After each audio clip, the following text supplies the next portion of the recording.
वह गेहूं का आटा लेना चाहिए। यदि गेहूं का आटा पसंद न हो तो चावल का आटा भी ले सकते हैं और शक्कर के साथ गुड़ मिला सकते हैं।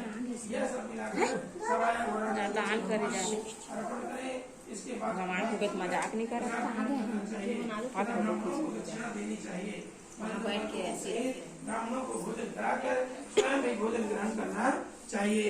प्रसाद आदि ग्रहण करने के बाद भजन कीर्तन आदि भी इच्छानुसार संभव हो तो संपादित करना चाहिए।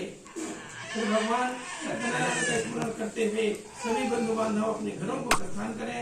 इस प्रकार जो कि भगवान श्री सत्यनारायण जी का व्रत पूजन करते हैं उसकी सभी मनोकामनाएं अवश्य ही पूर्ण होती है।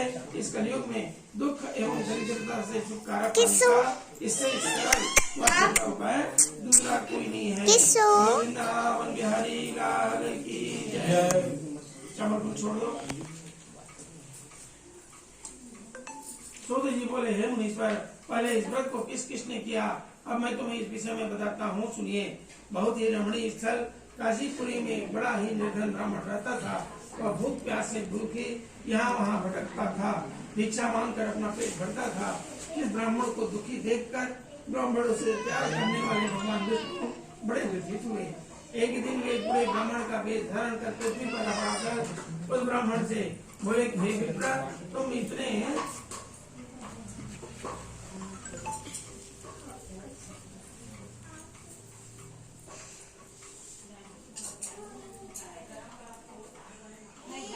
दुखी होकर इस पृथ्वी पर क्यों भटक रहे हो?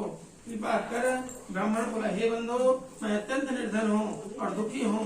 क्या आप इस निर्धनता से मुक्त होने का कोई उपाय जानते हैं? यदि जानते हैं तो कृपा कर मुझको बताएं।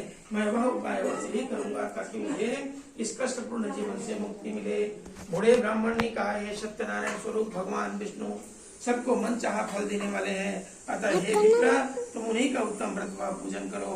भगवान सत्यनारायण का व्रत व पूजन करने से मनुष्य के सब सुख दुख दूर हो जाते हैं और सुख की प्राप्ति होती है। हे भगवान, गरीब ब्राह्मण ने कहा, कृपया मुझे इस व्रत का विधि विधान बताएं। आपके अनुसार मैं उत्तम फल प्रदान करने वाले इस व्रत को सुनूंगा।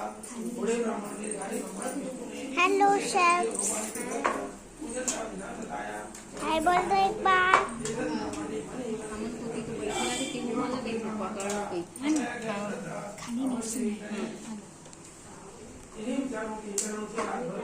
नींद नहीं आई। दूसरे दिन वह इस